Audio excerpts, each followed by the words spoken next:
प्यारी साध संगत जी, भगवान वाल्मीकि जी की जय।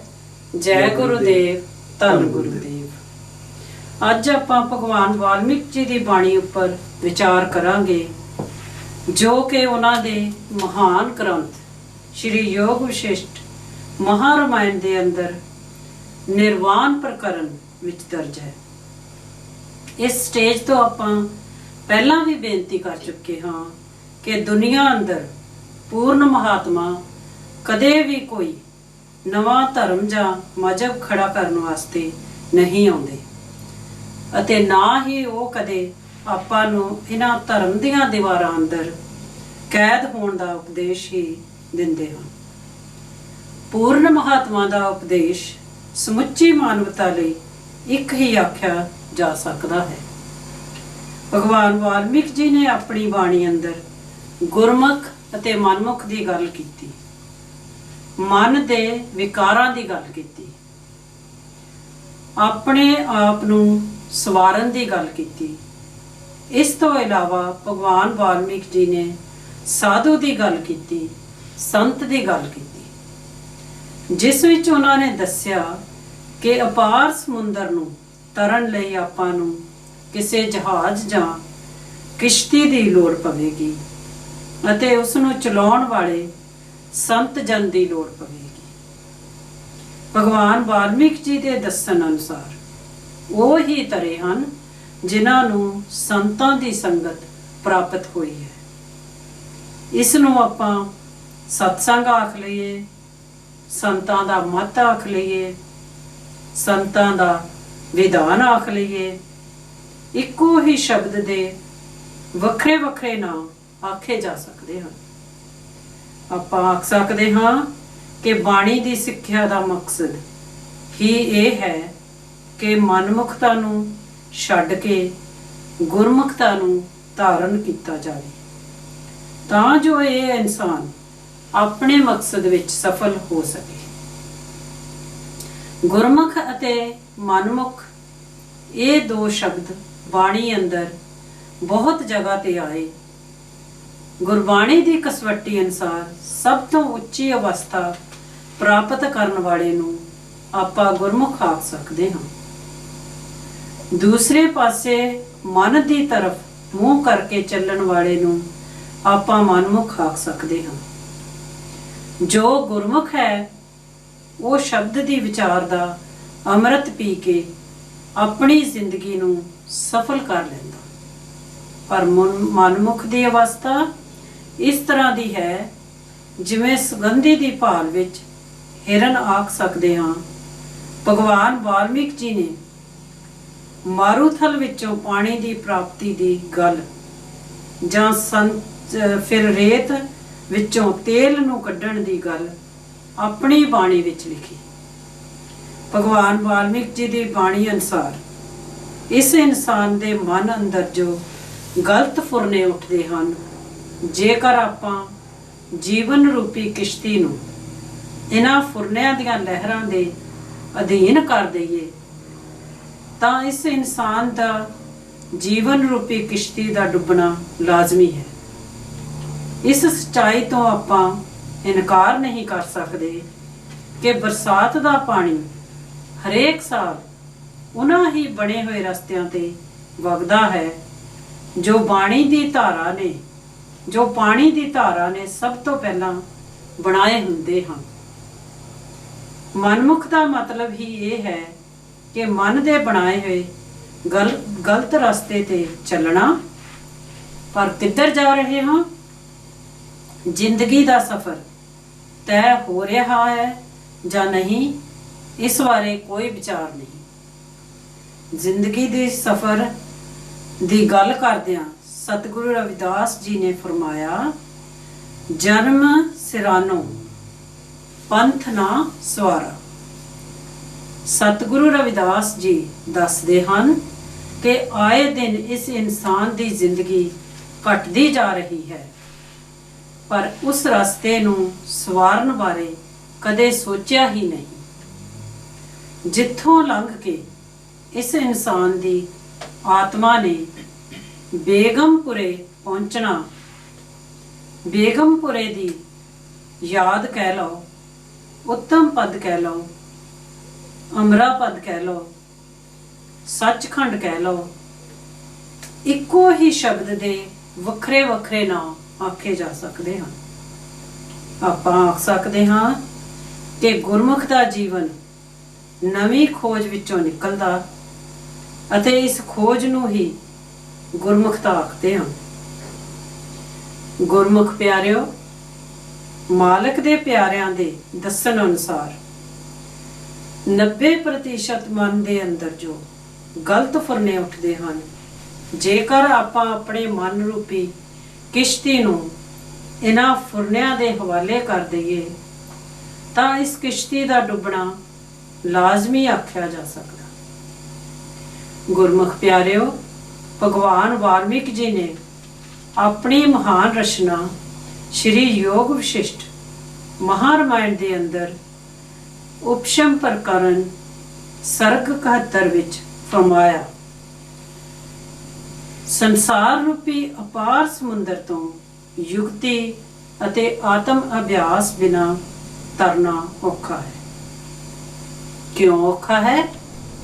ਇਸ ਕਰਕੇ ਔਖਾ ਹੈ ਕਿ ਇਸ ਅਪਾਰ ਸਮੁੰਦਰ ਵਿੱਚ ਮੋਹ ਰੂਪੀ ਪਾਣੀ ਹੈ, ਮਰਨ ਰੂਪੀ ਉਸ ਵਿੱਚ ਲਹਿਰਾਂ ਹਨ, ਪਾਪ ਰੂਪੀ ਝੱਗ ਹੈ।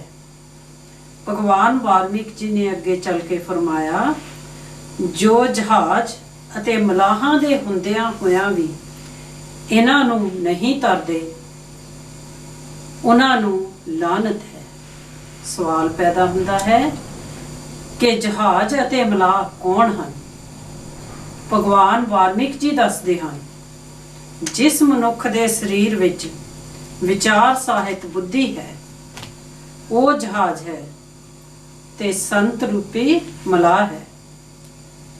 ਇਹਨਾਂ ਨੂੰ ਪਾ ਕੇ ਜੋ ਸੰਸਾਰ ਸਮੁੰਦਰ ਤੋਂ ਨਹੀਂ ਤਰਦੇ, ਉਹਨਾਂ ਨੂੰ ਲਾਨਤ ਹੈ। ਅਜਿਹੇ ਸੰਸਾਰ ਸਮੁੰਦਰ ਤੋਂ ਜੋ ਤਰ ਗਿਆ, ਉਹਨਾਂ ਨੂੰ ਪੁਰਸ਼ ਆਖਦੇ ਹਨ, ਉਹਨਾਂ ਨੂੰ ਗੁਰਮੁਖ ਆਖਦੇ ਹਨ। ਭਾਈ ਸਾਹਿਬ ਜੀ, ਮਨ ਦੇ ਇਹਨਾਂ ਫੁਰਨਿਆਂ ਬਾਰੇ ਆਪ ਸੰਗਤ ਨੂੰ ਕੀ ਕਹਿਣਾ ਚਾਹੁੰਦੇ ਹੋ? ਗੁਰਮੁਖ ਪਿਆਰਿਓ, ਭੈਣ ਜੀ ਆਪਣੀ ਵਾਰਤਾਲਾਪ ਦੇ ਅੰਦਰ ਇਸ ਚੀਜ਼ ਦਾ ਜ਼ਿਕਰ ਕਰ ਗਏ ਕਿ ਕਦੇ ਵੀ ਕੋਈ ਮਹਾਤਮਾ ਇਸ ਸੰਸਾਰ ਦੇ ਅੰਦਰ ਕੋਈ ਨਵਾਂ ਧਰਮ ਜਾਂ ਨਵਾਂ ਮਜ਼ਹਬ ਜਿਹੜਾ ਉਸ ਨੂੰ ਖੜਾ ਕਰਨ ਵਾਸਤੇ ਨਹੀਂ ਆਉਂਦਾ।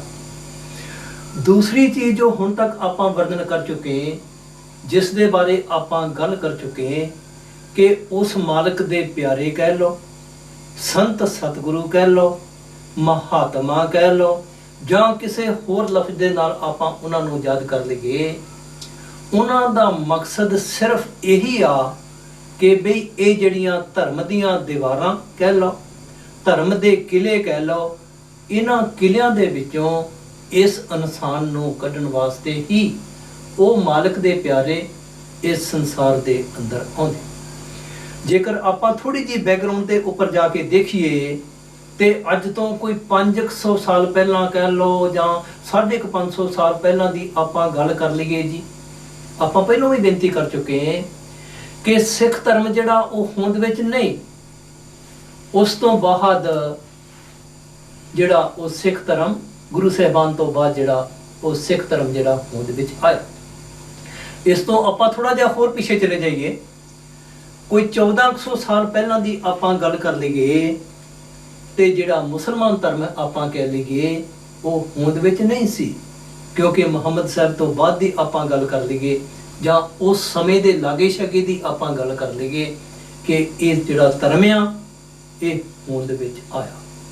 ਤੇ ਈਸਾਈ ਧਰਮ ਜਿਹੜਾ ਕੋਈ 2000 ਸਾਲ ਦੀ ਆਪਾਂ ਗੱਲ ਕਰ ਲਈਏ ਤੇ ਬੋਧੀ ਜਾਂ ਜੈਨੀ ਜਿਹਨਾਂ ਦੀ ਆਪਾਂ ਗੱਲ ਕਰਦੇ ਹਾਂ ਕੋਈ 5000 ਸਾਲ ਤੋਂ ਪਹਿਲਾਂ ਇਹ ਵੀ ਇਸ ਦੁਨੀਆ ਦੇ ਅੰਦਰ ਨਹੀਂ ਸਨ। ਦੱਸਣ ਤੋਂ ਕੀ ਭਾਵ, ਇਸ ਇਨਸਾਨ ਨੇ ਧਰਮ ਦੀਆਂ ਦੀਵਾਰਾਂ ਖੜੀਆਂ ਕਰਕੇ ਦੂਸਰੇ ਇਨਸਾਨਾਂ ਤੋਂ ਆਪਣੇ ਆਪ ਨੂੰ ਜਿਹੜਾ ਉਹ ਵੱਖਰਾ ਸਮਝਣ ਦੀ ਕੋਸ਼ਿਸ਼ ਕੀਤੀ।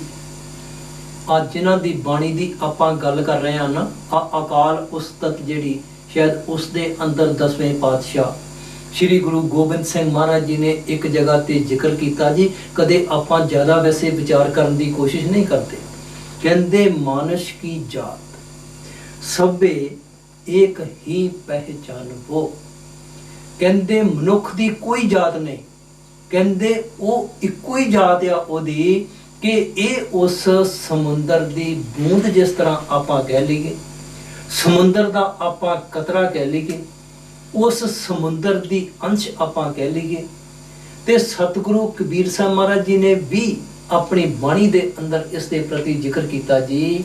ਕਬੀਰ ਆਤਮ ਅੰਸ਼ ਰਾਮ ਕੀ, ਰਾਮ ਤੋਂ ਭਾਵ ਇੱਥੇ ਉਸ ਰਮੀ ਹੋਈ ਤਾਕਤ ਜਿਹੜੀ ਸਤਿਗੁਰੂ ਕਬੀਰ ਸਾਹਿਬ ਮਹਾਰਾਜ ਜੀ ਨੇ ਉਸ ਦੀ ਗੱਲ ਕੀਤੀ। ਹੋਇਆ ਕਿ ਵੱਖਰੇ ਵੱਖਰੇ ਸਮੇਂ ਦੇ ਅੰਦਰ ਆ ਕੇ ਤੇ ਬਈ ਫਿਰ ਆਪਾਂ ਉਸ ਚੀਜ਼ ਜਿਹੜਾ ਉਸ ਨੂੰ ਹੋਂਦ ਦੇ ਵਿੱਚ ਲੈ ਕੇ ਆ ਸਤਿਗੁਰੂ ਰਵਿਦਾਸ ਜੀ ਦੀ ਜੇਕਰ ਆਪਾਂ ਬਾਣੀ ਪੜ੍ਹ ਕੇ ਵੇਖੀਏ ਨਾ, ਉਹਨਾਂ ਨੇ ਵੀ ਆਪਣੀ ਬਾਣੀ ਦੇ ਅੰਦਰ ਇੱਕ ਜਗ੍ਹਾ ਤੇ ਜ਼ਿਕਰ ਕੀਤਾ ਜੀ। ਕਹਿੰਦੇ ਏਕੇ ਮਾਟੀ ਕੇ ਸਭ ਭਾਂਡੇ, ਸਭ ਕਾ ਏਕੋ ਸਿਰਜਣ ਹਾਰਾ, ਰਵਿਦਾਸ ਆਪੇ ਏਕੋ ਘਟ ਭੀਤਰ। ਆ ਬਾਣੀ ਸਤਿਗੁਰੂ ਰਵਿਦਾਸ ਜੀ ਦੀ ਆ।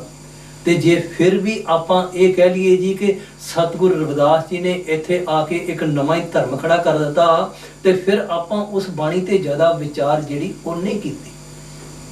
ਚਾਹੇ ਉਹ ਸਤਿਗੁਰੂ ਕਬੀਰ ਸਾਹਿਬ ਮਹਾਰਾਜ ਦੀ ਬਾਣੀ ਕਹਿੰਦੇ ਅਵਲ ਅੱਲਾ ਨੂਰ ਅਪਾਇਆ, ਕੁਦਰਤ ਕੇ ਸਭ ਬੰਦੇ। ਹਰੇਕ ਮਹਾਤਮਾ ਨੇ ਉਸ ਬਾਣੀ ਦੇ ਪ੍ਰਤੀ ਗੱਲ ਕੀਤੀ ਕਿ ਬਈ ਬਾਣੀ ਆਪਾਂ ਨੂੰ ਕੀ ਦੱਸਦੀ, ਤੇ ਇਸ ਇਨਸਾਨ ਨੇ ਜਿਹੜਾ ਇੱਥੇ ਆ ਕੇ ਆਪਣੀ ਜਿਹੜੀ ਉਹ ਵੱਖਰੀ ਹਸਤੀ ਕਾਇਮ ਕਰ ਲਏ, ਵੱਖਰੀ ਦੀਵਾਰ ਕਾਇਮ ਕਰ ਲਏ।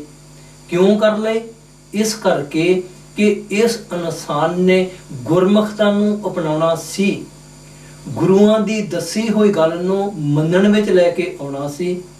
ਸਿਰਫ ਫਰਕ ਇਹੀ ਮਨਮੁਖ ਤੇ ਗੁਰਮੁਖ ਦੇ ਵਿੱਚ ਫਰਕ ਇਹੀ ਕਿ ਵੀ ਮਨਮੁਖ ਜਿਹੜੇ ਉਹਨਾਂ ਨੇ ਆਪਣੇ ਮਨ ਦੇ ਅਧੀਨ ਆ ਕੇ ਚੱਲਣ ਦੀ ਕੋਸ਼ਿਸ਼ ਕੀਤੀ, ਤੇ ਫਿਰ ਜੇਕਰ ਇਹ ਮਨ ਦੀ ਕਾਢ ਨਹੀਂ, ਮਨ ਦੀ ਹੋਂਦ ਨਹੀਂ, ਤੇ ਫਿਰ ਇਸ ਨੂੰ ਆਪਾਂ ਹੋਰ ਕੀ ਕਹਿ ਸਕਦੇ। ਭੈਣ ਜੀ ਨੇ ਜ਼ਿਕਰ ਕੀਤਾ ਕਿ ਜੋ ਗੁਰਮੁਖ ਆ ਉਹ ਸ਼ਬਦ ਦੀ ਵਿਚਾਰ ਦਾ ਅੰਮ੍ਰਿਤ ਪੀ ਕੇ ਆਪਣੀ ਜ਼ਿੰਦਗੀ ਨੂੰ ਸਫਲ ਕਰ ਲੈਂਦਾ। ਬੜੀ ਕਮਾਲ ਦੀ ਗੱਲ ਜਿਹੜੀ ਆ ਉਹ ਬਾਣੀ ਦੇ ਅੰਦਰ ਇਸ ਦੇ ਪ੍ਰਤੀ ਆਪਾਂ ਵਿਚਾਰ ਕਰਾਂਗੇ ਕਿ ਉਹ ਕਿਸ ਤਰ੍ਹਾਂ ਅੰਮ੍ਰਿਤ ਜਿਹੜਾ ਉਸ ਨੂੰ ਪੀਣ ਦੇ ਨਾਲ ਇਸ ਇਨਸਾਨ ਦੀ ਜਿਹੜੀ ਉਹ ਕਾਇਆ ਪਲਟ ਜਾਵੇਗੀ। ਜੋ ਗੁਰਮੁਖ ਆ ਉਹ ਸ਼ਬਦ ਦੀ ਵਿਚਾਰ ਦਾ ਅੰਮ੍ਰਿਤ ਪੀ ਕੇ, ਵਿਚਾਰ ਲਫ਼ਜ਼ ਵਰਤਿਆ, ਕਹਿੰਦੇ ਜ਼ਿੰਦਗੀ ਨੂੰ ਸਫਲ ਕਰ ਲੈਂਦਾ। ਪਰ ਮਨਮੁਖ ਦੀ ਅਵਸਥਾ ਇਹੋ ਜਿਹੀ, ਮਨ ਦੇ ਅਧੀਨ ਚੱਲਣ ਵਾਲੇ ਦੀ ਅਵਸਥਾ ਇਹੋ ਜਿਹੀ, ਜਿਸ ਤਰ੍ਹਾਂ ਭੈਣ ਜੀ ਨੇ ਜ਼ਿਕਰ ਕੀਤਾ ਕਿ ਜਿਸ ਤਰ੍ਹਾਂ ਮਿਲ ਗਿਆ ਨਾ ਹਿਰਣਿਆ, ਉਹ ਕੀ ਕਰਦਾ? ਸੁਗੰਧੀ ਦੀ ਭਾਲ ਦੇ ਵਿੱਚ ਜਿਹੜਾ ਜਿਸ ਤਰ੍ਹਾਂ ਆਪਾਂ ਝਾੜੀਆਂ ਦੀ ਗੱਲ ਕਰਦੇ ਆ ਨਾ, ਉਹ ਝਾੜੀਆਂ ਦੇ ਵਿੱਚੋਂ ਲੱਭਦਾ। ਅਸਲ ਵਿੱਚ ਹੈ ਨਹੀਂ। ਹੋਇਆ ਕਿ ਉਹ ਅੰਮ੍ਰਿਤ ਨਾਂ ਦੀ ਚੀਜ਼ ਆਪਾਂ ਕਹਿ ਲਈਏ, ਜਿੰਨਾ ਚਿਰ ਇਨਸਾਨ ਨੂੰ ਗੁਰਮੁਖਤਾ ਨਹੀਂ ਮਿਲੇਗੀ, ਆਪਣੇ ਅੰਦਰੋਂ ਉਸ ਚੀਜ਼ ਦੀ ਖੋਜ ਨਹੀਂ ਕਰੇਗਾ, ਇਸ ਇਨਸਾਨ ਦੀ ਅਵਸਥਾ ਜਿਹੜੀ ਉਹ ਬਦਲ ਨਹੀਂ ਸਕਦੀ। ਕਿਤੇ ਕਿਤੇ ਮਹਾਤਮਾ ਨੇ ਬਾਣੀ ਦੇ ਅੰਦਰ ਆਪਾਂ ਨੂੰ ਉਸ ਚੀਜ਼ ਦੇ ਪ੍ਰਤੀ ਜਿਹੜਾ ਜੀ ਇਸ਼ਾਰਾ ਕੀਤਾ।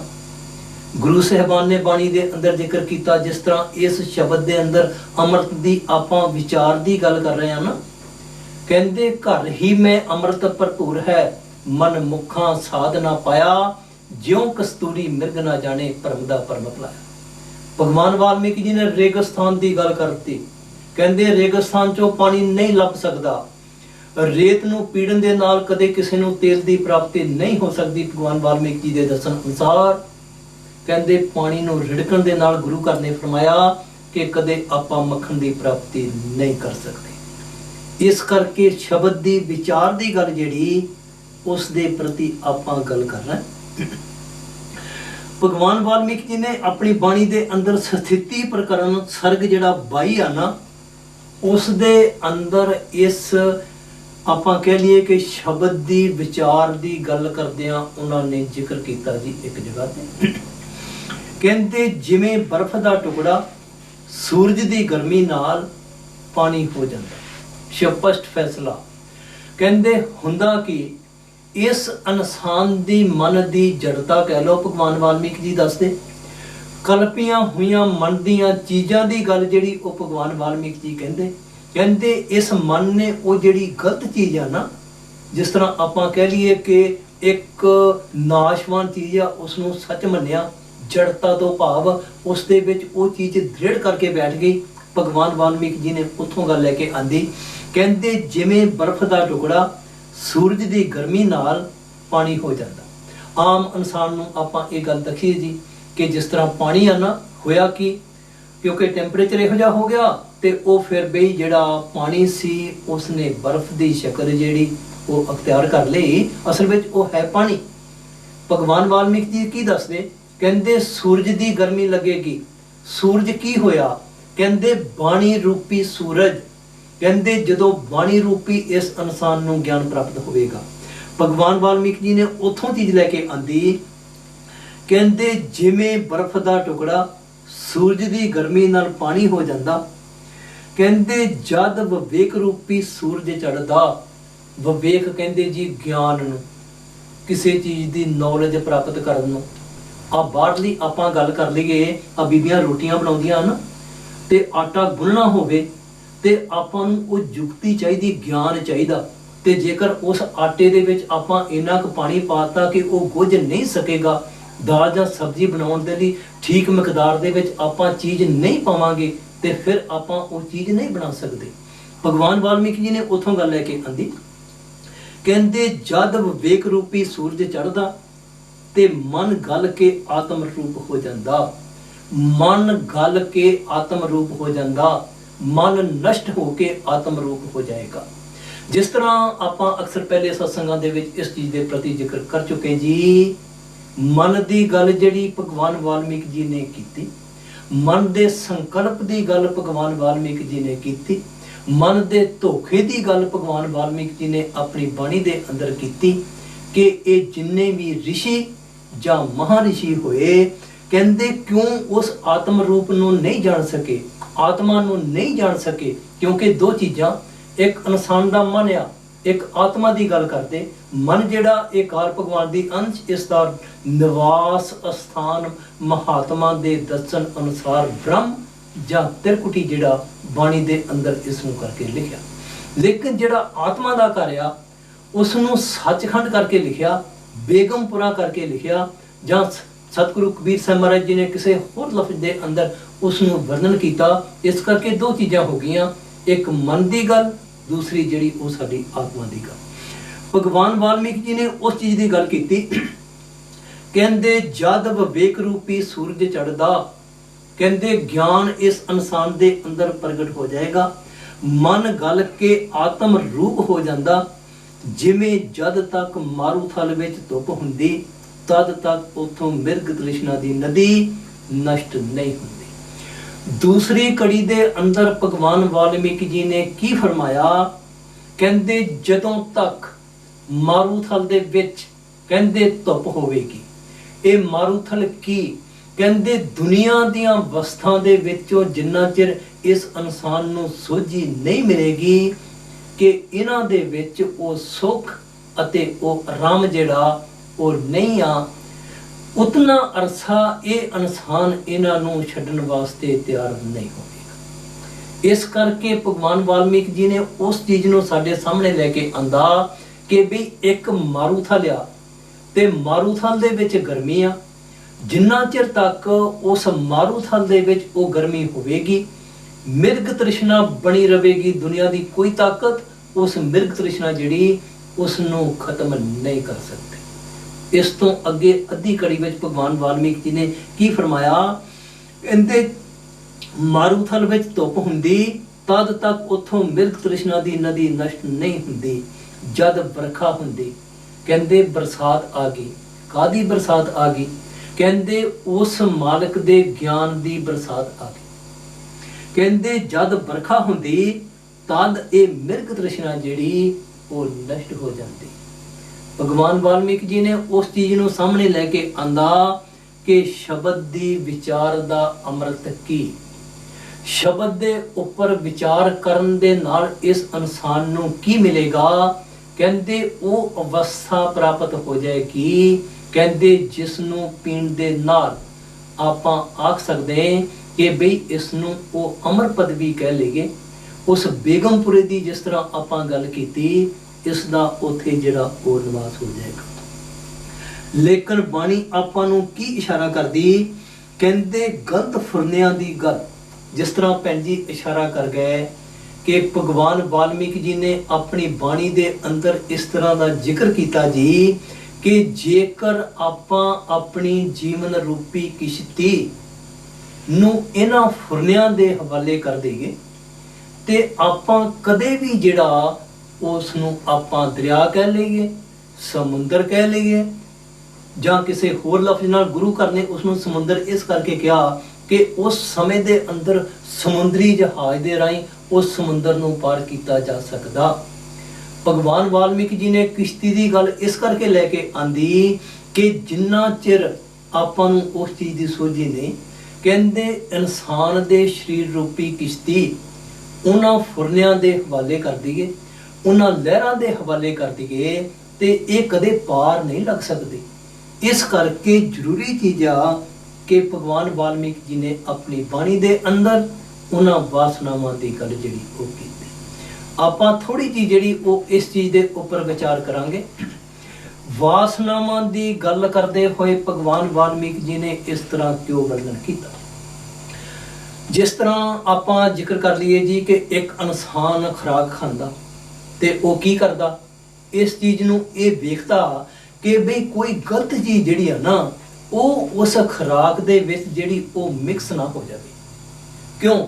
ਇਸ ਕਰਕੇ ਕਿ ਉਸ ਖੁਰਾਕ ਦੇ ਵਿੱਚ ਜੇਕਰ ਕੋਈ ਚੀਜ਼ ਇਹੋ ਜਿਹੀ ਗਲਤ ਮਿਕਸ ਹੋ ਗਈ, ਉਹ ਇਸ ਇਨਸਾਨ ਦੇ ਸਰੀਰ ਦੇ ਅੰਦਰ ਚਲੀ ਗਈ ਤੇ ਫਿਰ ਬਈ ਇਹ ਇਨਸਾਨ ਨੂੰ ਕੋਈ ਨਾ ਕੋਈ ਜਿਹੜਾ ਆਪਾਂ ਕਹਿ ਲਈਏ ਕਿ ਜਿਸ ਤਰ੍ਹਾਂ ਆਪਾਂ ਕਈ ਵਾਰ ਵੇਖਦੇ ਜੀ ਕਿ ਕੋਈ ਚੀਜ਼ ਗਲਤ ਖਾਧੀ ਗਈ ਤੇ ਇਸ ਇਨਸਾਨ ਦਾ ਪੇਟ ਜਿਹੜਾ ਉਹ ਅਪਸੈਟ ਹੋ ਗਿਆ ਜਾਂ ਇਸ ਤੋਂ ਵੱਧ ਵੀ ਜਿਹੜਾ ਹੋ ਸਕਦਾ।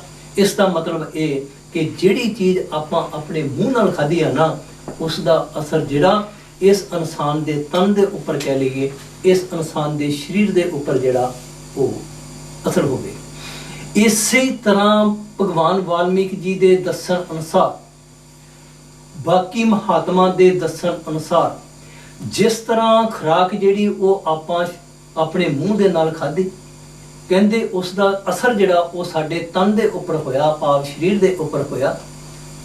ਕਹਿੰਦੇ ਜਿਹੜਾ ਸਾਡਾ ਮਨ ਆ ਨਾ, ਜਿਹੜੀ ਚੀਜ਼ ਇਹ ਇਨਸਾਨ ਆਪਣੀਆਂ ਇਹਨਾਂ ਇੰਦਰੀਆਂ ਦੇ ਰਾਹੀਂ ਇਸ ਸਰੀਰ ਦੇ ਅੰਦਰ ਐਂਟਰ ਹੋਵੇਗੀ, ਉਸ ਦਾ ਅਸਰ ਜਿਹੜਾ ਉਹ ਇਸ ਇਨਸਾਨ ਦੇ ਮਨ ਦੇ ਉੱਪਰ ਜਿਹੜਾ ਉਹ ਪਵੇਗਾ।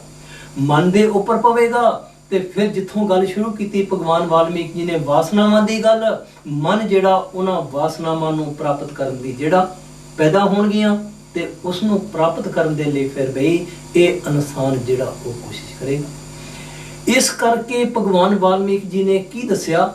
ਕਹਿੰਦੇ ਜੀ ਕਿ ਫਿਰ ਜਿਸ ਤਰ੍ਹਾਂ ਉਹ ਖੁਰਾਕ ਦੇ ਨਾਲ ਇਸ ਇਨਸਾਨ ਦੇ ਸਰੀਰ ਦਾ ਸੰਬੰਧ, ਇਸੇ ਤਰ੍ਹਾਂ ਬਾਹਰ ਦੀਆਂ ਵਾਸ਼ਨਾਵਾਂ ਜਿਹੜੀਆਂ ਉਹਨਾਂ ਦਾ ਸੰਬੰਧ ਜਿਹੜਾ ਇਸ ਇਨਸਾਨ ਦੇ ਮਨ ਦੇ ਨਾਲ ਜਿਹੜਾ ਉਹ ਹੋਵੇਗਾ। ਇਸ ਕਰਕੇ ਜਿਸ ਤਰ੍ਹਾਂ ਮਹਾਤਮਾ ਆਪਾਂ ਨੂੰ ਦੱਸਦੇ ਕਿ ਜਿਸ ਤਰ੍ਹਾਂ ਅੱਖਾਂ ਦੀ ਆਪਾਂ ਇੰਦਰੀ ਕਹਿ ਲਈਏ ਜੀ, ਕਿਉਂਕਿ ਸਭ ਤੋਂ ਵੱਧ ਪਾਵਰਫੁਲ, ਜਿਸ ਤਰ੍ਹਾਂ ਮਹਾਤਮਾ ਦੇ ਦੱਸਣ ਅਨੁਸਾਰ ਕੋਈ 98% ਜਿਹੜੇ ਸਾਡੇ ਵਿਚਾਰ ਆ ਨਾ, ਜਦੋਂ ਇਸ ਇਨਸਾਨ ਦੇ ਮਨ ਦੇ ਵਿੱਚ ਐਂਟਰ ਹੁੰਦੇ ਤੇ ਫਿਰ ਉਹ ਅੱਖਾਂ ਨਹੀਂ ਹੋਣਗੇ, ਕਿਉਂਕਿ ਅੱਖਾਂ ਦੀ ਇੰਦਰੀ ਪਾਵਰਫੁਲ।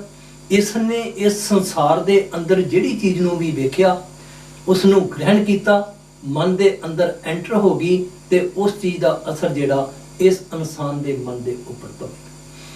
ਆਪਾਂ ਕਿਤੇ ਕਿਤੇ ਵਿਚਾਰ ਜਿਹੜੀ ਪਹਿਲਾਂ ਵੀ ਅਕਸਰ ਬੇਨਤੀ ਕਰ ਚੁੱਕੇ ਤੇ ਆਪਾਂ ਬਾਣੀ ਦੇ ਅਨੁਸਾਰ ਜਿਹੜੀ ਉਹ ਵਿਚਾਰ ਕਰਾਂਗੇ ਜੀ ਕਿ ਇਹ ਜਿੰਨੇ ਵੀ ਰਿਸ਼ੀ ਜਾਂ ਮਹਾਰਿਸ਼ੀ ਹੋਏ, ਇਹਨਾਂ ਨੇ ਆਪਣੀਆਂ ਅੱਖਾਂ ਦੇ ਨਾਲ ਜਿਹੜੀ ਚੀਜ਼ ਨੂੰ ਵੇਖਿਆ, ਉਹ ਚੀਜ਼ ਇਹਨਾਂ ਦੇ ਮਨ ਦਾ ਜਿਹੜਾ ਉਹ ਹਿੱਸਾ ਬਣ ਗਈ। ਜਿਸ ਤਰ੍ਹਾਂ ਭਗਵਾਨ ਵਾਲਮੀਕ ਜੀ ਨੇ ਆਪਣੀ ਬਾਣੀ ਦੇ ਅੰਦਰ ਫਰਮਾਇਆ। ਆਪਾਂ ਬ੍ਰਹਮਾ ਜੀ ਦੀ ਗੱਲ ਕਰਦੇ ਹਾਂ, ਲਿਖਤੀ ਰੂਪ ਦੇ ਵਿੱਚ ਆਪਾਂ ਉਸ ਚੀਜ਼ ਦੇ ਪ੍ਰਤੀ ਗੱਲ ਕਰਾਂਗੇ। ਜੋ ਚੀਜ਼ ਲਿਖੀ ਆ ਨਾ, ਆਪਾਂ ਉਸ ਦਾ ਵਰਣਨ ਕਰਾਂਗੇ। ਵੈਸੇ ਆਪਣਾ ਕੋਈ ਮਕਸਦ ਇਹ ਨਹੀਂ ਕਿ ਕਿਸੇ ਨੂੰ ਡੀਗ੍ਰੇਡ ਕਰਨਾ ਜਾਂ ਕਿਸੇ ਨੂੰ ਜਿਹੜਾ ਉਹ ਨੀਵਾਂ ਕਰਾਉਣਾ।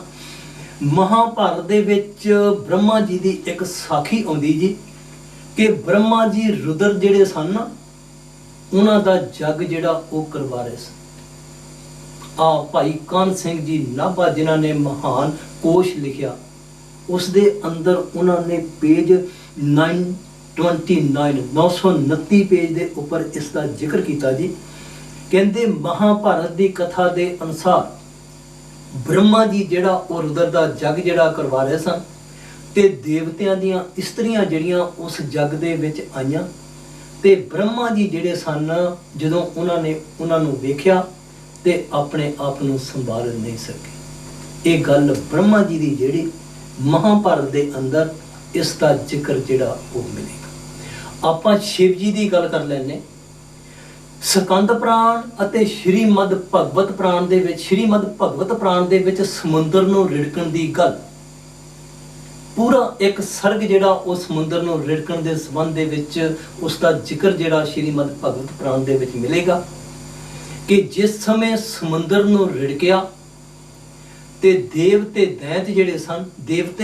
ਦੈਂਤ ਜਿਹੜੇ ਸਨ, ਉਹਨਾਂ ਨੇ ਜਿਸ ਸਮੇਂ ਅੰਮ੍ਰਿਤ ਤੇ ਬਾਕੀ ਚੀਜ਼ਾਂ ਜਿਹੜੀਆਂ ਸਮੁੰਦਰ ਦੇ ਵਿੱਚੋਂ ਕੱਢੀਆਂ ਤੇ ਅਸਲ ਵਿੱਚ ਜਿਹੜਾ ਅੰਮ੍ਰਿਤ ਸੀ ਉਹ ਜਿਹੜੇ ਦੈਂਤ ਸਨ ਉਹਨਾਂ ਦੇ ਹਿੱਸੇ ਆਇਆ, ਕਿਉਂਕਿ ਦੈਂਤਾਂ ਨੇ ਜਿਹੜਾ ਸ਼ੇਸ਼ ਨਾਗ ਦੀ ਗੱਲ ਕਰਦੇ ਆ ਨਾ, ਉਹ ਜਿਹੜੇ ਦੈਂਤ ਸਨ ਉਹਨਾਂ ਨੇ ਸ਼ੇਸ਼ ਨਾਗ ਨੂੰ ਉਸ ਪਾਸੇ ਫੜਿਆ। ਜਿਸ ਤਰ੍ਹਾਂ ਉਹ ਮਧਾਣੀ ਦੀ ਗੱਲ ਕਰ ਰਹੇ ਆ ਨਾ ਕਿ ਸਮੁੰਦਰ ਨੂੰ ਰਿੜਕਣ ਵਾਸਤੇ ਉਹਨਾਂ ਨੇ ਉਸ ਸ਼ੇਸ਼ ਨਾਗ ਨੂੰ ਨਾਤਾ ਵਗੈਰਾ ਜਿਸ ਨੂੰ ਆਪਾਂ ਕਹਿੰਦੇ ਉਹ ਰੱਸੀ ਵਗੈਰਾ ਜਿਹੜੀ ਬਣਾਈ ਤੇ ਜਦੋਂ ਅੰਮ੍ਰਿਤ ਨਿਕਲਿਆ, ਜਿਹੜੇ ਦੈਂਤ ਸਨ ਅਸਲ ਵਿੱਚ ਉਹ ਅੰਮ੍ਰਿਤ ਜਿਹੜਾ ਉਹ ਦੈਂਤਾਂ ਦੇ ਹਿੱਸੇ ਵਿੱਚ ਸੀ।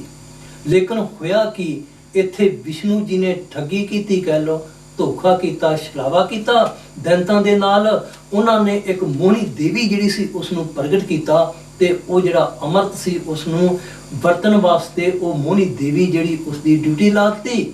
ਤੇ ਅਸਲ ਵਿੱਚ ਅੱਗੇ ਜਾ ਕੇ ਇੱਥੇ ਜ਼ਿਕਰ ਮਿਲਦਾ ਕਿ ਜਿਹੜੇ ਸ਼ਿਵ ਜੀ ਸਨ ਉਹਨਾਂ ਦੀ ਹਾਲਤ ਦੇ ਬਾਰੇ ਆਪਾਂ ਗੱਲ ਕਰ ਸਕਦੇ। ਲੇਕਿਨ ਭਗਵਾਨ ਵਾਲਮੀਕ ਜੀ ਦੀ ਬਾਣੀ ਆਪਾਂ ਨੂੰ ਕੀ ਇਸ਼ਾਰਾ ਕਰਦੀ? ਆਪਾਂ ਸਾਰੇ ਜਾਣਦੇ ਕਿ ਭਗਵਾਨ ਵਾਲਮੀਕ ਜੀ ਨੇ ਸੀਤਾ ਮਾਤਾ ਨੂੰ ਆਪਣੀ ਕੁਟੀਆ ਦੇ ਵਿੱਚ ਬਣਾ ਦਿੱਤੀ। ਕੋਈ ਸ਼ੱਕ ਵਾਲੀ ਜਿਹੜੀ ਉੱਚ ਗੁੰਜਾਇਸ਼ ਨਹੀਂ। ਲਵ ਕੁਸ਼ ਜਿਹੜੇ ਸਨ ਉਹਨਾਂ ਨੂੰ ਭਗਵਾਨ ਵਾਲਮੀਕ ਜੀ ਨੇ ਦੁਨਿਆਵੀ ਅਤੇ ਰੂਹਾਨੀਅਤ ਦੀ ਸਿੱਖਿਆ ਜਿਹੜੀ ਆਪਣੀ ਕੁਟੀਆ ਦੇ ਵਿੱਚ ਦਿੱਤੀ। ਤੇ ਇਹ ਲਵ ਕੁਸ਼ ਜਿਹੜੇ ਬਚਿੱਤਰ ਨਾਟਕ ਜਿਹੜਾ 10ਵੇਂ ਪਾਤਸ਼ਾਹ ਸ੍ਰੀ ਗੁਰੂ ਗੋਬਿੰਦ ਸਿੰਘ ਜੀ ਨੇ ਆਪਣੇ ਹੱਥਾਂ ਨਾਲ ਲਿਖਿਆ ਜੀ, ਉਸ ਦੇ ਵਿੱਚ ਉਹਨਾਂ ਨੇ ਜ਼ਿਕਰ ਕੀਤਾ ਕਿ ਵੇਦੀ ਅਤੇ ਸੋਢੀ ਕੁਲ ਦੇ ਬਾਨੀ ਜਿਹੜੇ ਇਹ ਲਵ ਤੇ ਕੁਸ਼ ਸਨ। ਇਸ ਕਰਕੇ ਆਪਾਂ ਦਾਅਵੇ ਨਾਲ ਇਹ ਗੱਲ ਕਹਿ ਸਕਦੇ, ਕੋਈ ਲੁਕੀ ਛਿਪੀ ਗੱਲ ਨਹੀਂ ਕਿ ਸਿੱਖਿਆ ਜਿਹੜੀ ਕਿਸੇ ਇਤਿਹਾਸਕਾਰ ਨੇ ਇਹ ਨਹੀਂ ਲਿਖਿਆ ਕਿ ਵੀ ਲਵ ਤੇ ਕੁਸ਼ ਜਿਹੜੇ ਸਨ ਉਹਨਾਂ ਨੇ ਸਿੱਖਿਆ ਕਿੱਥੋਂ ਪ੍ਰਾਪਤ ਕੀਤੀ। ਉਹਨਾਂ ਦੇ ਗੁਰੂ ਸਨ। ਇਸ ਕਰਕੇ ਬੇਦੀ ਤੇ ਸੋਢੀ ਕੁਲ ਦੇ ਗੁਰੂ ਵੀ ਭਗਵਾਨ ਵਾਲਮੀਕ ਜੀ ਸਨ।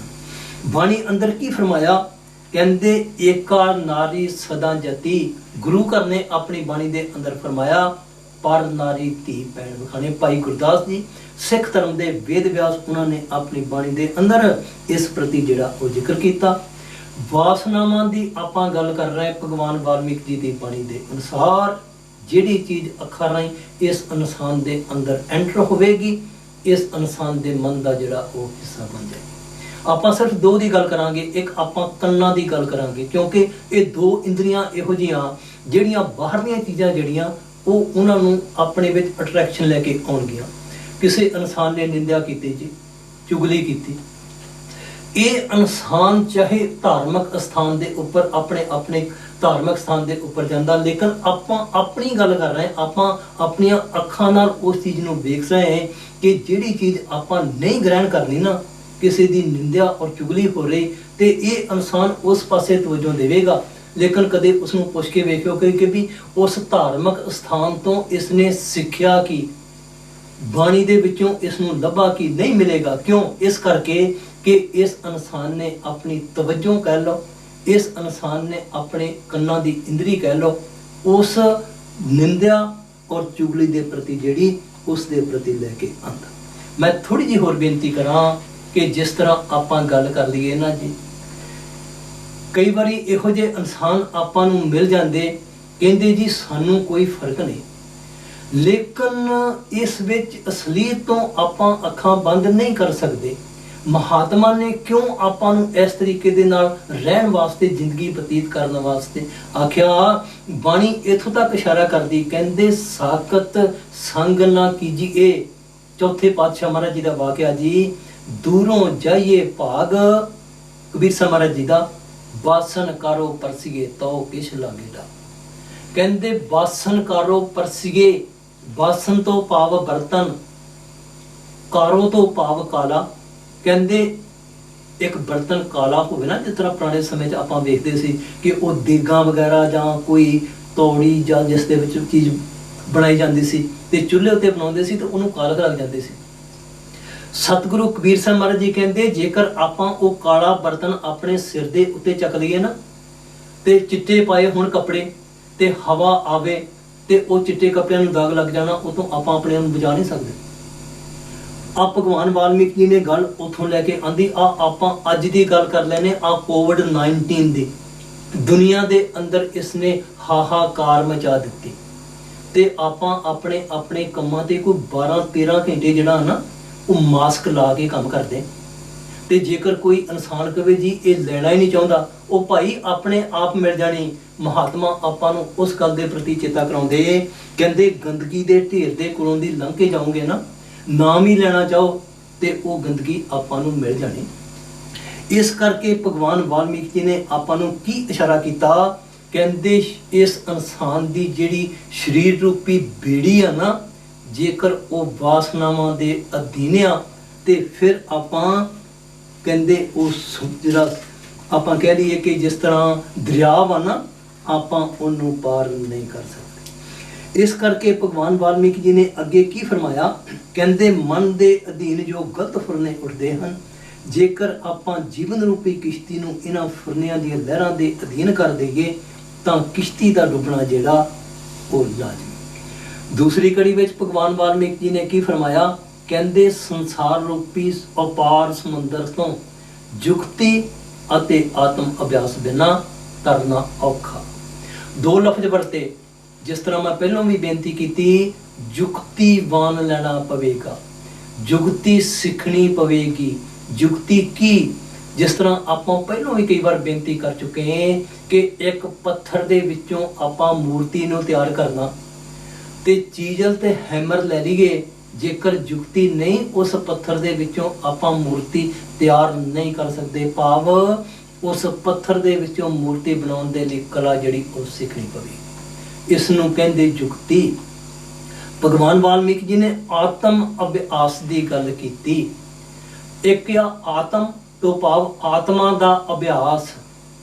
ਕਿਤੇ ਭਗਵਾਨ ਵਾਲਮੀਕ ਜੀ ਨੇ ਇਹ ਨਹੀਂ ਲਿਖਿਆ ਕਿ ਬਈ ਚਾਹੇ ਤੁਸੀਂ ਜਪ ਕਰ ਲਓ, ਤਪ ਕਰ ਲਓ, ਪੂਜਾ ਕਰ ਲਓ, ਪਾਠ ਕਰ ਲਓ ਤੇ ਫਿਰ ਬਈ ਆਪਾਂ ਉਸ ਮਾਲਕ ਨੂੰ ਮਿਲ ਜਾਣਾ। ਆ ਪਿਛਲੇ 1-2 ਸਤਸੰਗਾਂ ਵਿੱਚ ਆਪਾਂ ਜ਼ਿਕਰ ਕੀਤਾ, ਭਗਵਾਨ ਵਾਲਮੀਕ ਜੀ ਦੇ ਦੱਸਣ ਅਨੁਸਾਰ ਉਸ ਮਾਲਕ ਦੀ ਜਿਹੜੀ ਬੰਦਗੀ ਆ ਨਾ, ਆਪਾਂ ਉਸ ਦੀ ਭਗਤੀ ਕਹਿ ਲਈਏ, ਬਾਹਰੀ ਕਰਮਕਾਂਡ ਦੇ ਨਾਲ ਪ੍ਰਾਪਤ ਨਹੀਂ ਹੋ ਸਕੇ।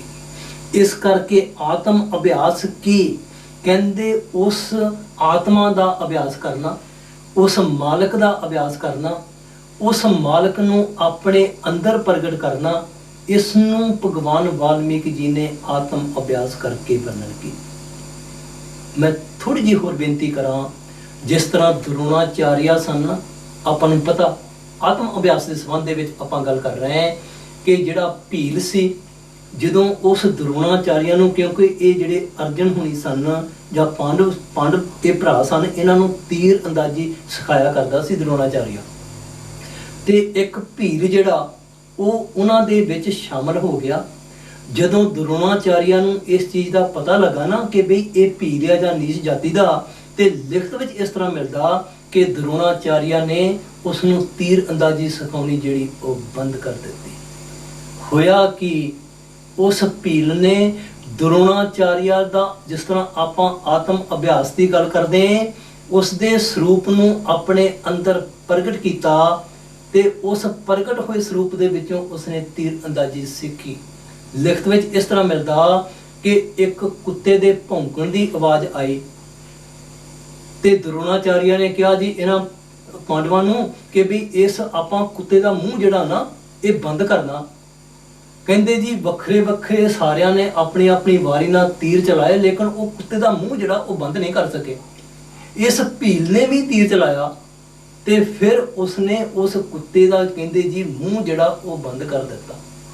ਉਥੋਂ ਦਰੋਣਾਚਾਰੀਆ ਨੇ ਭੀਲ ਨੂੰ ਪੁੱਛਿਆ ਕਿ ਵੀ ਤੈਨੂੰ ਇਹ ਸ਼ਸਤਰ ਵਿਦਿਆ ਕਿੱਥੋਂ ਪ੍ਰਾਪਤ ਹੋਈ? ਕਹਿਣ ਲੱਗੇ ਜੀ ਇਹ ਤੁਹਾਡੇ ਤੋਂ ਹੀ ਹੋਈ। ਕਹਿਣ ਲੱਗੇ ਮੈਂ ਤੇ ਤੈਨੂੰ ਆਪਣਾ ਸ਼ਿਸ਼ ਬਣਾਇਆ ਹੀ ਨਹੀਂ। ਕਹਿੰਦੇ ਜੀ ਤੁਹਾਨੂੰ ਮੈਂ ਆਪਣੇ ਅੰਦਰ ਪ੍ਰਗਟ ਕੀਤਾ ਤੇ ਉਸ ਤੋਂ ਫਿਰ ਮੈਂ ਇਹ ਸ਼ਸਤਰ ਵਿਦਿਆ ਜਿਹੜੀ ਉਸ ਨੂੰ ਪ੍ਰਾਪਤ ਕੀਤਾ। ਦੱਸਣ ਤੋਂ ਕੀ ਭਾਵ? ਭਗਵਾਨ ਵਾਲਮੀਕ ਜੀ ਨੇ ਆਤਮ ਅਭਿਆਸ ਦੀ ਗੱਲ ਕੀਤੀ, ਜੁਗਤੀ ਦੀ ਗੱਲ ਕੀਤੀ। ਕਹਿੰਦੇ ਜਿੰਨਾ ਚਿਰ ਇਹ ਇਨਸਾਨ ਨੂੰ ਆਤਮ ਅਭਿਆਸ ਦੀ ਜੁਗਤੀ ਨਹੀਂ ਮਿਲੇਗੀ, ਇਹ ਇਨਸਾਨ ਆਪਣੇ ਸਰੀਰ ਰੂਪੀ ਕਿਸ਼ਤੀ ਕਹਿ ਲਓ, ਜੀਵਨ ਰੂਪੀ ਕਿਸ਼ਤੀ ਕਹਿ ਲਓ, ਇਹ ਜਿਹੜੀਆਂ ਲਹਿਰਾਂ ਨਾ ਇਹਨਾਂ ਦੇ ਵਿੱਚੋਂ ਆਪਣੇ ਆਪ ਨੂੰ ਨਹੀਂ ਬਚਾ ਸਕੇਗਾ। ਭਾਈ ਸਾਹਿਬ ਜੀ, ਜਿਸ ਤਰ੍ਹਾਂ ਆਪਾਂ ਆਖ ਲਈਏ ਕਿ ਇੱਕ ਇਨਸਾਨ ਹੈ, ਉਸ ਨੂੰ 204 ਦਾ ਬੁਖਾਰ ਹੋ ਜਾਵੇ ਤਾਂ ਜੇਕਰ ਆਪਾਂ ਉਸ ਨੂੰ ਖਾਣ ਲਈ ਮਿਸ਼ਰੀ ਦਈਏ ਤਾਂ ਕੀ ਹੁੰਦਾ ਹੈ? ਮਿਸ਼ਰੀ ਉਸ ਨੂੰ ਕੌੜੀ ਲੱਗੇਗੀ। ਅਸਲ ਵਿੱਚ ਮਿਸ਼ਰੀ ਕੌੜੀ ਨਹੀਂ, ਉਸ ਇਨਸਾਨ ਦੇ ਮੂੰਹ ਦਾ ਸਵਾਦ ਬਦਲ ਚੁੱਕਾ। ਇਸੇ ਤਰ੍ਹਾਂ ਹੀ ਖਾਸ਼ਾਂ ਅਤੇ ਤ੍ਰਿਸ਼ਨਾ ਵਿੱਚ ਲਿਬੜੇ ਹੋਏ ਮਨ ਨੂੰ ਉਸ ਮਾਲਕ ਦੀ ਬੰਦਗੀ ਚੰਗੀ ਨਹੀਂ ਲੱਗੇਗੀ। ਆਪਾਂ ਆਖ ਸਕਦੇ ਹਾਂ ਕਿ ਲੋਭ ਦੇ ਵਹਿਣ ਵਿੱਚ ਰੁੜੇ ਜਾਂਦੇ ਮਨ ਨੂੰ ਧਰਮ ਚੰਗਾ ਨਹੀਂ ਲੱਗਦਾ। ਦੁਬਿਧਾ ਵਿੱਚ ਪਏ ਮਨ ਨੂੰ ਗੁਰਬਾਣੀ ਚੰਗੀ ਨਹੀਂ ਲੱਗਦੀ। ਭਾਈ ਸਾਹਿਬ ਜੀ, ਭਗਵਾਨ ਵਾਲਮੀਕ ਜੀ ਨੇ ਨਿਰਵਾਣ ਪ੍ਰਕਰਨ ਸਰਗ 219 ਵਿੱਚ ਇੱਕ ਜਗ੍ਹਾ ਤੇ ਫਰਮਾਇਆ, ਜੋ ਅਗਿਆਸੂ ਹਨ ਉਹਨਾਂ ਨੂੰ ਇਹ ਉਪਦੇਸ਼ ਹੈ ਕਿ ਜੋ ਸੋਹਣੇ ਪਦਾਰਥ ਦਿਖਾਈ ਦਿੰਦੇ ਹਨ, ਇਹਨਾਂ ਨੂੰ ਦੇਖ ਕੇ ਪ੍ਰਸੰਨ ਨਾ ਹੋਣ। ਭਾਵ ਪ੍ਰਸੰਨ ਨਾ ਹੋਣਾ ਚਾਹੀਦਾ ਜੇਕਰ ਇਹ ਸੱਚੇ ਹੋਣ। ਪਰ ਭਗਵਾਨ ਵਾਲਮੀਕ ਜੀ ਦੇ ਦੱਸਣ ਅਨੁਸਾਰ ਇਹ ਤਾਂ ਝੂਠੇ ਹਨ ਅਤੇ ਅਵਿਦਿਆ ਦੇ ਰਚੇ ਹਨ। ਜਿਸ ਤਰ੍ਹਾਂ ਭਗਵਾਨ ਵਾਲਮੀਕ ਜੀ ਨੇ ਫਰਮਾਇਆ ਕਿ ਕਾਂ ਹੰਸਾਂ ਵਿੱਚ ਜਾ ਬੈਠਦਾ ਤਾਂ ਵੀ ਉਸ ਦਾ ਚਿੱਤ ਗੰਦਗੀ ਖਾਣ ਵਿੱਚ ਲੱਗਾ ਰਹਿੰਦਾ ਅਤੇ ਹੰਸ ਦੀ ਖੁਰਾਕ ਮੋਤੀਆਂ ਵੱਲ ਵੇਖਦਾ ਵੀ ਨਹੀਂ। ਜਿਸ ਤਰ੍ਹਾਂ ਕੋਇਲ ਦਾ ਬੱਚਾ ਕਾਂ ਨੂੰ ਮਾਂ ਪਿਓ ਸਮਝ ਕੇ ਉਹਨਾਂ ਵਿੱਚ ਜਾ ਬੈਠਦਾ, ਤਦ ਉਹਨਾਂ ਦੀ ਸੰਗਤ ਕਰਕੇ ਉਹ ਵੀ ਗੰਦਗੀ ਖਾਣ ਵਾਲਾ ਬਣ ਜਾਂਦਾ ਹੈ ਅਤੇ ਕੋਇਲ ਉਸ ਨੂੰ ਵਰਜਦੀ ਹੈ ਕਿ ਕਾਂ ਦੀ ਸੰਗਤ ਵਿੱਚ ਨਾ ਬੈਠ, ਆਪਣੀ ਕੁਲ ਵਿੱਚ ਬੈਠ, ਕਿਉਂਕਿ ਤੇਰਾ ਵੀ ਨੀਚ ਖਾਣਾ ਹੋ ਜਾਵੇਗਾ। ਇਸੇ ਸ਼ਬਦ ਵਿੱਚ ਅੱਗੇ ਚੱਲ ਕੇ ਭਗਵਾਨ ਵਾਲਮੀਕ ਜੀ ਨੇ ਫਰਮਾਇਆ ਕਿ ਐ ਚੀਲ, ਤੂੰ ਹੰਸ ਦੀ ਬਰਾਬਰੀ ਕਿਉਂ ਕਰਦੀ ਹੈ? ਤੂੰ ਵੀ ਬਹੁਤ ਉੱਚਾ ਉੱਡਦੀ ਹੈ, ਪਰ ਤੇਰੇ ਵਿੱਚ ਹੰਸ ਵਾਲਾ ਕੋਈ ਵੀ ਗੁਣ ਨਹੀਂ ਹੈ। ਜਦ ਤੂੰ ਮਾਸ ਨੂੰ ਧਰਤੀ ਉੱਪਰ ਵੇਖਦੀ ਹੈ ਤਦ ਉੱਥੇ ਡਿੱਗ ਪੈਂਦੀ ਹੈ, ਪਰ ਹੰਸ ਨਹੀਂ ਡਿੱਗਦੇ। ਅੱਗੇ ਚੱਲ ਕੇ ਭਗਵਾਨ ਵਾਲਮੀਕ ਜੀ ਨੇ ਫਰਮਾਇਆ ਕਿ ਐ ਬੰਗਲੇ, ਤੂੰ ਹੰਸ ਦੀ ਬਰਾਬਰੀ ਕਿਉਂ ਕਰਦਾ ਹੈ? ਆਪਣੇ ਪਖੰਡ ਨੂੰ ਲੁਕਾ ਕੇ ਤੂੰ ਆਪਣੇ ਆਪ ਨੂੰ ਹੰਸ ਦੀ ਨਿਆਈ ਉਜਲ ਵਿਖਾਉਂਦਾ ਹੈ, ਪਰ ਜਦ ਮੱਛੀ ਨਿਕਲਦੀ ਹੈ ਤਦ ਤੂੰ ਖਾ ਲੈਂਦਾ ਹੈ। ਇਹੀ ਤੇਰੇ ਵਿੱਚ ਔਗਣ ਹੈ। ਹੰਸ ਮਾਨ ਸਰੋਵਰ ਦੇ ਮੋਤੀ ਚੁਗਣ ਵਾਲੇ ਹਨ ਤੇ ਤੂੰ ਟੋਏ ਵਿੱਚੋਂ ਤ੍ਰਿਸ਼ਨਾ ਕਰਕੇ ਮੱਛੀ ਖਾਣ ਵਾਲਾ ਹੈ। ਭਗਵਾਨ ਵਾਲਮੀਕ ਜੀ ਨੇ ਕਾਂ ਅਤੇ ਹੰਸ ਦੀ ਗੱਲ ਕੀਤੀ, ਹੰਸ ਅਤੇ ਚੀਲ ਦੀ ਗੱਲ ਕੀਤੀ, ਹੰਸ ਅਤੇ ਬੰਗਲੇ ਦੀ ਗੱਲ ਕੀਤੀ। ਇਹ ਤਿੰਨ ਹੀ ਪ੍ਰਮਾਣ ਗੁਰਮੁਖ ਅਤੇ ਮਨਮੁਖ ਦੀ ਪ੍ਰਤੀ ਆਖੇ ਜਾ ਸਕਦੇ ਹਨ। ਜਿਸ ਤਰ੍ਹਾਂ ਆਪਾਂ ਪਹਿਲਾਂ ਵੀ ਬੇਨਤੀ ਕਰ ਚੁੱਕੇ ਹਾਂ, ਸਚਾਈ ਹਰੇਕ ਮਹਾਤਮਾ ਦੀ ਬਾਣੀ ਅੰਦਰ ਇੱਕ ਹੀ ਆਖੀ ਜਾ ਸਕਦੀ। ਗੁਰੂ ਘਰ ਨੇ ਆਪਣੀ ਬਾਣੀ ਅੰਦਰ ਇੱਕ ਜਗ੍ਹਾ ਤੇ ਜ਼ਿਕਰ ਕੀਤਾ, ਪਹਿਲੇ ਪਾਤਸ਼ਾਹ ਗੁਰੂ ਨਾਨਕ ਦੇਵ ਜੀ ਨੇ ਆਪਣੀ ਬਾਣੀ ਅੰਦਰ, ਜੋ ਕਿ ਮਾਰੂ ਰਾਗ ਦੇ ਅੰਦਰ ਲਿਖੀ ਹੈ, ਪੰਨਾ 919 ਉੱਪਰ ਗੁਰਮੁਖ ਅਤੇ ਮਨਮੁਖ ਮਾਰ ਬਾਰੇ ਜ਼ਿਕਰ ਕਰ ਰਹੇ ਹਨ। ਕੀ ਫਰਮਾਇਆ ਗੁਰੂ ਸਾਹਿਬ ਜੀ ਨੇ? ਦਾਦਰ ਤੂੰ ਕਬਹੇ ਨਾ ਜਾਣਸ ਰੇ, ਪਕਸ ਸਿਵਾਲ ਬਖਸ਼ਸ ਨਿਰਮਲ ਜਲ, ਅੰਮ੍ਰਿਤ ਨਾ ਲਖਸ ਰੇ। ਭਾਈ ਸਾਹਿਬ ਜੀ ਭਗਵਾਨ ਵਾਲਮੀਕ ਜੀ ਦੀ ਇਸ ਬਾਣੀ ਅਨੁਸਾਰ ਆਪ ਸੰਗਤ ਨੂੰ ਕੀ ਕਹਿਣਾ ਚਾਹੁੰਦੇ ਹੋ? ਭੈਣ ਜੀ, ਜਿਸ ਤਰ੍ਹਾਂ ਆਪਾਂ ਸੰਗਤ ਦੇ ਨਾਲ ਜਿਹੜੀ ਉਹ ਵਿਚਾਰਾਂ ਦੀ ਗੱਲ ਕਰ ਰਹੇ, ਮਨਮੁਖ ਦੇ ਸੰਬੰਧ ਵਿੱਚ ਅਤੇ ਗੁਰਮੁਖ ਦੇ ਸੰਬੰਧ ਵਿੱਚ ਵੱਖਰੇ ਵੱਖਰੇ ਦ੍ਰਿਸ਼ਟਾਂਤ ਦੇਣ ਤੋਂ ਆਪਾਂ ਭਾਵ ਕਹਿ ਲਈਏ, ਵੱਖਰੀਆਂ ਵੱਖਰੀਆਂ ਬਾਣੀ ਦੀ ਆਪਾਂ ਉਦਾਹਰਨਾਂ ਦੇਣ ਤੋਂ ਕਹਿ ਲਈਏ ਕਿ ਜਿਤਨਾ ਅਰਸਾ ਇਹ ਇਨਸਾਨ ਗੁਰੂ ਦੀ ਕਹੀ ਹੋਈ ਗੱਲ ਜਿਹੜੀ ਉਸ ਨੂੰ ਮੰਨਣ ਵਿੱਚ ਲੈ ਕੇ ਨਹੀਂ ਆਵੇਗਾ, ਗੱਲ ਜਿਹੜੀ ਉਹ ਨਹੀਂ ਬਣ ਸਕਦੀ। ਜਿਸ ਤਰ੍ਹਾਂ ਆਪਾਂ ਵਿਚਾਰ ਕੀਤੀ, ਭਗਵਾਨ ਵਾਲਮੀਕ ਜੀ ਨੇ ਆਪਣੀ ਬਾਣੀ ਵਿੱਚ ਲਿਖਿਆ ਜੀ ਕਿ ਜੋ ਜਗਿਆਸੂ ਹਨ, ਜਗਿਆਸੂ ਉਸ ਨੂੰ ਕਹਿੰਦੇ ਜੋ ਜਾਣਨ ਦੀ ਖਾਸ਼ ਰੱਖਦਾ, ਜੋ ਉਸ ਚੀਜ਼ ਨੂੰ ਪ੍ਰਾਪਤ ਕਰਨਾ ਚਾਹੁੰਦਾ।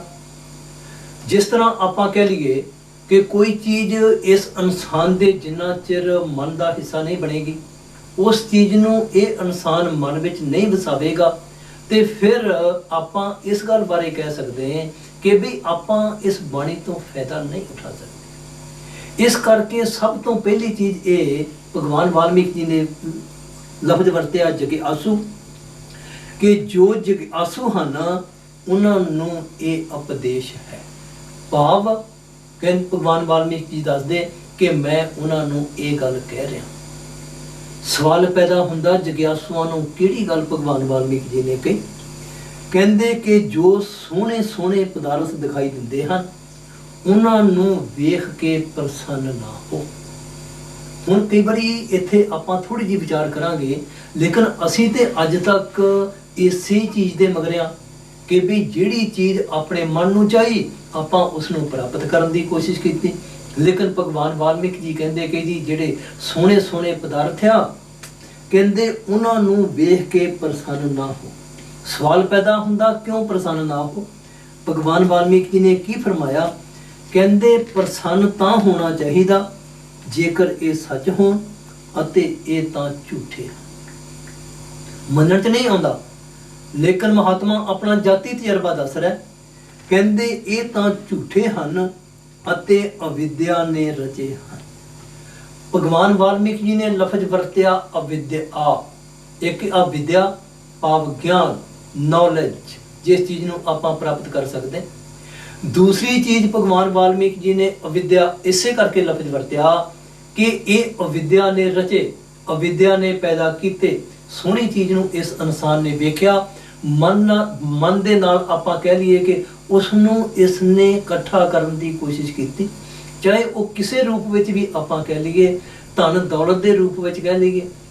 ਆ ਜਿਹੜੇ ਆਪਾਂ ਆਪਣੇ ਨਾਂ ਦੇ ਨਾਲ ਡਿਗਰੀਆਂ ਲਾਈਆਂ, ਆਪਾਂ ਇਹਨਾਂ ਦੀ ਗੱਲ ਕਰ ਲਈਏ, ਵੇਖਣ ਨੂੰ ਬੜੀਆਂ ਸੋਹਣੀਆਂ, ਲੇਕਿਨ ਕਦੇ ਆਪਾਂ ਹਿਸਟਰੀ ਪੜ੍ਹ ਕੇ ਦੇਖੀਏ ਜੀ ਕਿ ਉਹੀ ਇਨਸਾਨ ਇਸ ਇਨਸਾਨ ਨੂੰ ਜਿਹੜਾ ਚੱਕ ਕੇ ਰਾਤੋਂ ਰਾਤ ਹਕੂਮਤਾਂ ਬਦਲ ਜਾਂਦੀਆਂ ਤੇ ਜੇਲ੍ਹ ਖਾਨਿਆਂ ਵਿੱਚ ਪਾ ਦਿੰਦੇ। ਇਸ ਕਰਕੇ ਭਗਵਾਨ ਵਾਲਮੀਕ ਜੀ ਨੇ ਕੀ ਫਰਮਾਇਆ?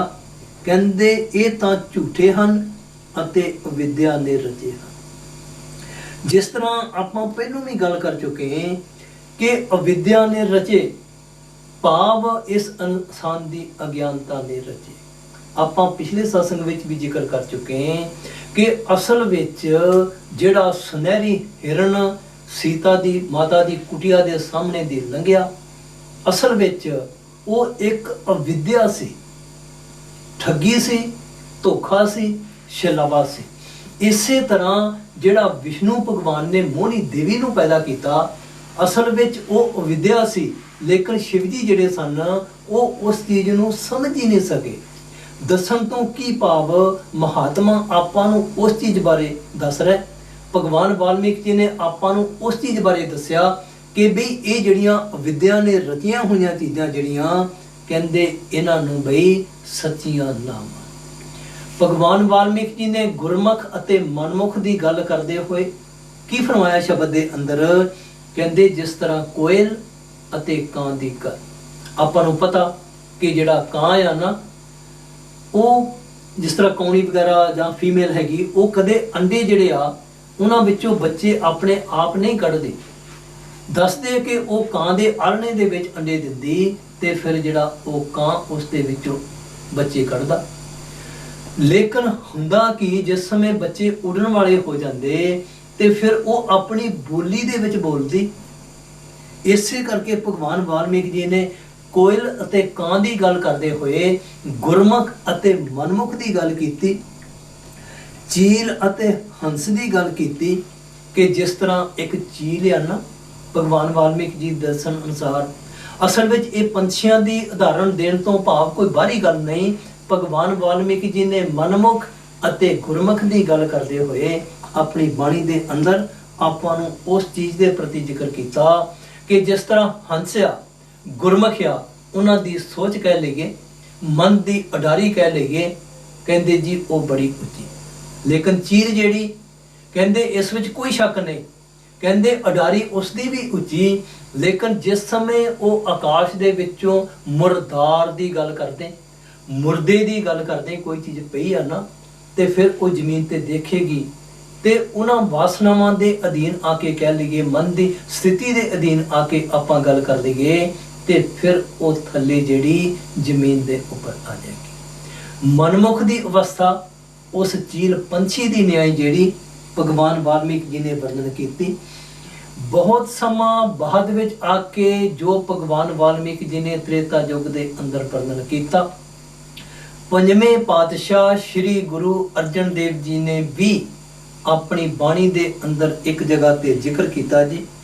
ਕਹਿੰਦੇ ਫਿਰਦੀ ਫਿਰਦੀ ਦਹਿ ਦਿਸਾ, ਕਹਿੰਦੇ ਦਸਾਂ ਦਿਸ਼ਾਵਾਂ ਦੇ ਵਿੱਚ ਫਿਰਦੀ ਫਿਰਦੀ, ਫਿਰਦੀ ਫਿਰਦੀ ਦਹਿ ਦਿਸਾ, ਜਲ ਪਰਬਤ ਬਨ ਰਾਏ, ਜਿੱਥੇ ਡਿੱਠਾ ਮਿਰਤਕੋ ਇਲ ਬੈਠੀ ਆਏ।